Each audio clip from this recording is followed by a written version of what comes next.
Facts are stubborn things. No matter the inclinations of our hearts and minds, they remain incontrovertible. And while the other side may claim they have all the facts and data to prove their point, to leave up to chance and the old tired claim, we'll figure it out in the future. And ladies and gentlemen, I'm here to tell you the future is now. And using what we have now, our side knows what happened, how it happened, and why it happened. And I leave it up to you to decide for yourself who truly presents the logical argument with valid assertions. And with that in mind, I finish up this intro with this from the book of Hebrews. Every house is built by someone, but God is the builder of everything. I really challenge you, the judges, to expand the horizons of your mind and above all, have faith. For if you have faith as small as a mustard seed, you can move mountains. But I say this, if you have faith as large and as strong as that very same mountain, you can change the world. 2 minutes, 53 seconds. Darwinists. Introduction.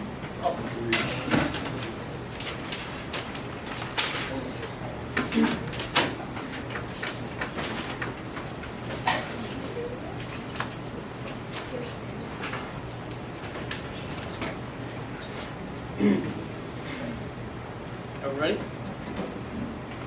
Faith gives us hope, purpose, and guidance. The idea that our species was created in a single step by our omniscient, impartial, and all-powerful Creator has been an ideology ingrained in the human race since its development, hundreds of thousands of years ago. It is a universal theology, a part of all societies of the world. However, it is dated. Conceptually, creationism is faith-based, based off of hope, based off of devout following, based off of gullibility.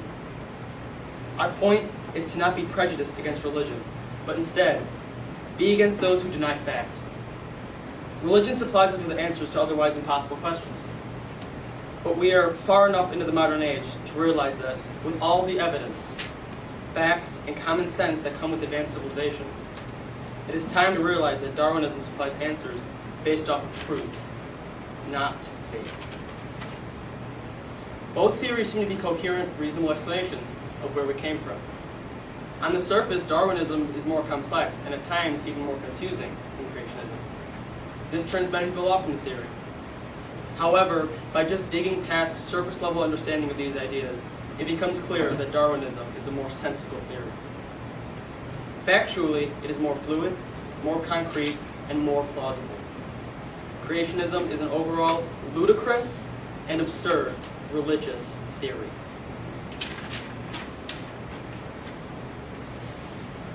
Religion at its creation was meant to give people a sense of purpose and be the moral basis on which society builds and develops. Religion was the why behind the mystery of existence people had no way to figure out. It was a way to explain the unexplainable. Since religion's beginnings, humanity has been able to do just as it should and advance greatly. However, certain people and their beliefs have not. Today, science has developed the technology and research to explain how people really came to be. And despite this, some still hold on to unsupportable religious ideas that contradict the facts. Creationism is an outdated belief without the proper science or statistics to back it up, whereas Darwinism is just the opposite, the indisputable common sense origin of humanity. The eloquence of the most intelligent people on earth and their rhetoric seem to outweigh the ideas of the religious leaders of the world. And it is my team's job today to explain to every single one of the arbitrators why our side is right. And as Charles Darwin once said in his On the Origin of Species, I see no good reason why the views given in this volume should shock the religious views of anyone. Because, quite frankly, Darwinism is the common sense, logical way that humans came to be.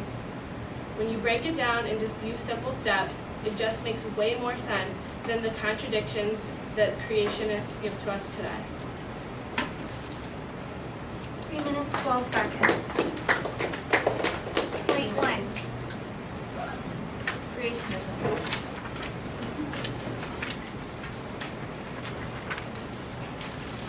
As Jeremiah stated, chapter 10, verse 12 from the Bible, "It is he who made the earth by his power, who established the world by his wisdom.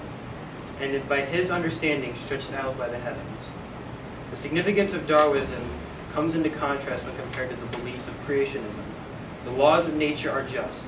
However, one needs to emphasize that God has power over all creation in existence today. God has the power to do anything and create anything he so pleases, including the laws of nature itself.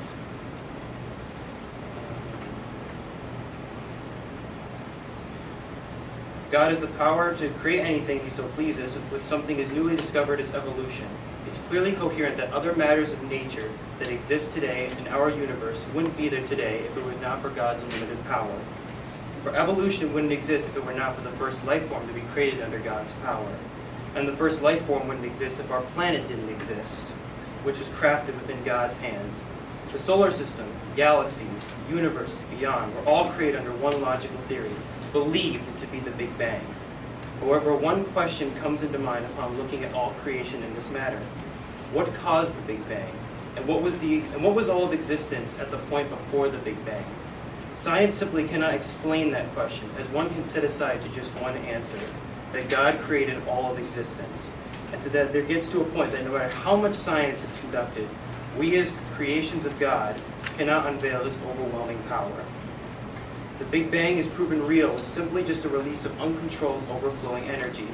But how did all that spontaneous energy become planets, solar systems, and galaxies, and eventually living life forms? The answer remains that God's will, as everything humans know to this day, was created under God's ability to create all of existence. Even people themselves are made from God's doings. We must respect the fact that no matter how much research and technicalities are conducted, we cannot unveil that God's power is in just not existent. One cannot find the source of God's power through mere science. This brings upon the conclusion that all laws of nature in our universe were created by God's work, 2 minutes. and that he is a superior being of all creation. Okay, 2 plus. Rebuttal.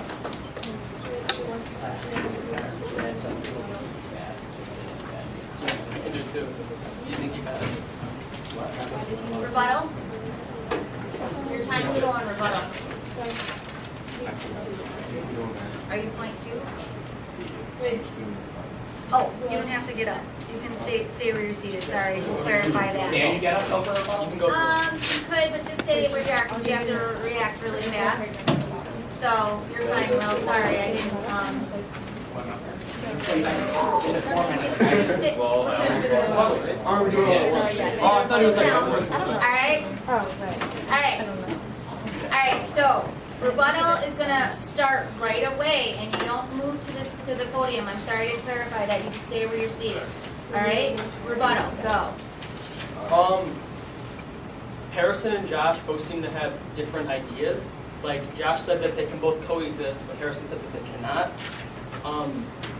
Harrison also says that with Darwinism, it started with the cell, with like the single cell, and how God had to have created that. No, he did not. Science definitely could have created it. Just because science hasn't stated exactly why and proven exactly why, that doesn't mean it can't happen. That doesn't mean science can't make it.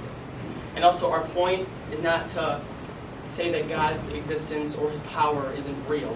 It's to say that he did not create humans in one day. He did not just, here's the trees, here's the sun. It didn't happen. The Big Bang happened over billions of years.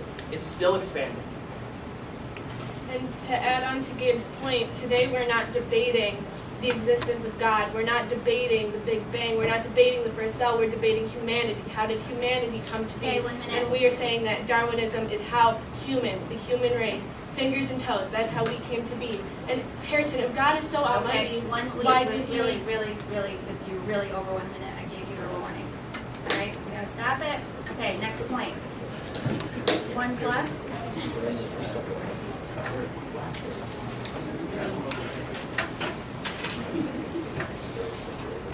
Many creationists believe that evolution is an implausible theory because the book of Genesis states that God created man in one day. Unfortunately, the Bible lacks clarity as to how long this day was. Why would God, the superior being that Christians claim him to be, follow Earth's 24-hour clock? It would not make any sense for him to, as he existed way before the creation of Earth. In the play Inherit the Wind, Henry Drummond makes the point that the sun was not created until the fourth day after the earth. Plants came on the third day before the sun, which makes absolutely no logical sense at all. It is very unclear as to how long these days were, considering the absence of the sun, which creates a day and a night. The Bible also fails to mention how much time and effort God put into the creation of man. Wouldn't such a complex, intelligent species require some time to perfect and evolve? Man was created on the sixth day, indicating that God likely put much planning and evolving to perfect the species. Although it may not be lucid, we can assume man did not just appear out of nowhere. The theory of spontaneous generation was disproven in 1668 by Francisco Redi, and to say that men just suddenly appeared is simply false. 1 minute, 22 seconds, rebuttal.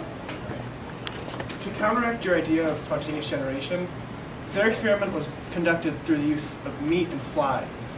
However, the Bible states that he was brought up with the elements of dust and other elements within the soil, which is similar to the carbon, nitrogen, and hydrogen that compose their body. Also, the claim was that the Bible was incorrect and that the principles of creation in the Bible were not real. Well, nothing was defending Darwinism, and there are gaps in Darwinism that only the Bible and only God's creationism can fill in and support. Okay, 43 seconds. Point 2.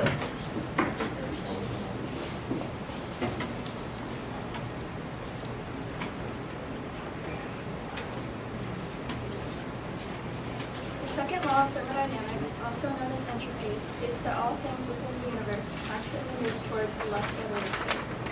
Humans in particular are an example of a more highly ordered state of being. Through our highly ordered thoughts, we have the ability to create our own orderly environments.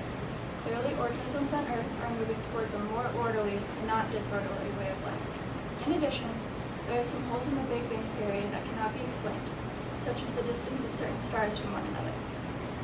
The Big Bang was to have occurred 13.7 billion light years ago, but there are stars in space that were observed north and south of us that are 20 billion light years apart. Scientists cannot explain why, after the explosion, mass and energy would be able to move faster than the speed of light during the universe expansion. As the author of Source A stated, the Big Bang has miracles without any miracle worker, so surely Christians can have miracles with a miracle worker. That's Source A. Humans are made up of energy, but this energy is not random and disordered. It is just the opposite. Creationism is the belief that a higher being established the foundation of all living things, especially humans.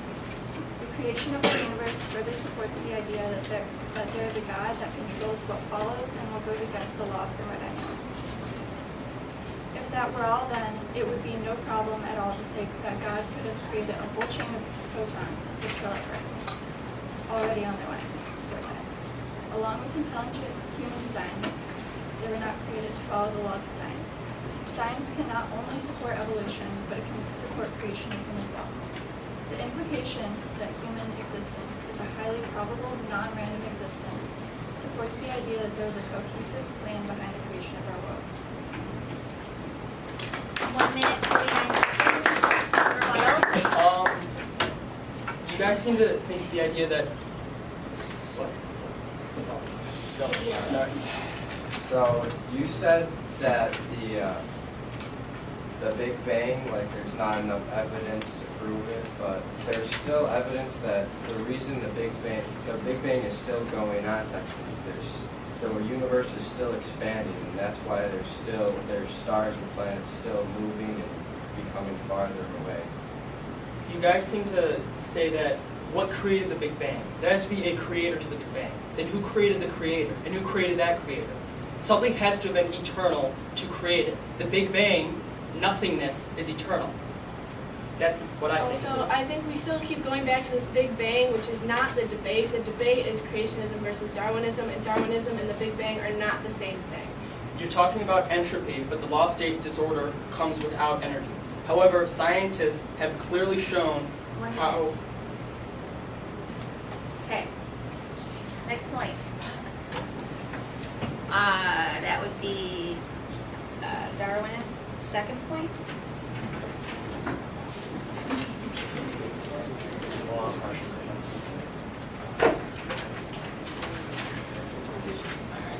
In my assertion, I will be describing why the Darwinism theory is essentially common sense. People find comfort in creationism because to them it explains the unexplainable.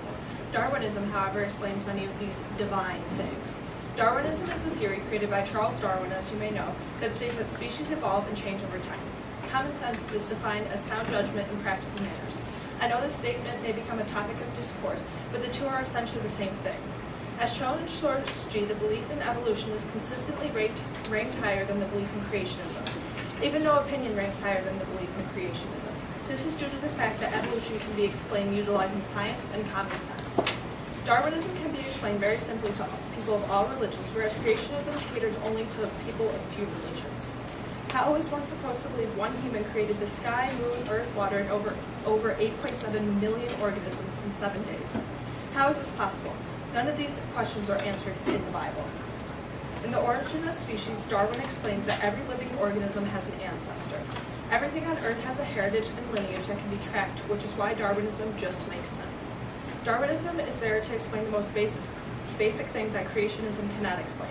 That is why everyday people believe more in Darwinism than in creationism, due to their own reasoning. Source D briefly describes how history of humans came about. People find comfort in being able to track and explain things, and that is what history does. The source states, scientists have discovered a wealth of evidence concerning human evolution, and this evidence comes in many forms. Humans, fossils, human behavior, and genetics. These things all support the theory of Darwinism. Human beings believe whatever makes the most sense to them, and they use their own reasoning to come to their own personal conclusions. Darwinism is a more valid theory than creationism because Darwinism uses common sense to explain what is not explained by creationism. 1 minute, 53 seconds. Rebuttal. I would like to note that the prosecution has stated that one theory is more valid than another. That is not the purpose of this debate. The purpose of this debate is to justify Darwinism discrediting creationism. Also, you're incredibly biased by the idea that everything we know in the past is true. For the first 1,000 million years of human existence, we believed that the sun rotated around the earth. For a couple hundred years, we believed that every detail could be, every single minute calculation could be performed until Heisenberg discovered that you couldn't determine the exact location of an electron because it moves. Like, not everything is able to be determined. Also, it's clearly Scientific agreement means nothing. It's also clearly coherent that God is not merely just a human. He has the power to do anything. So if he wants to make the world in a week, he can make the world in a week. If he wants to make, like you said before, plants without the sun, he can do that. Okay. Point 3, creationism.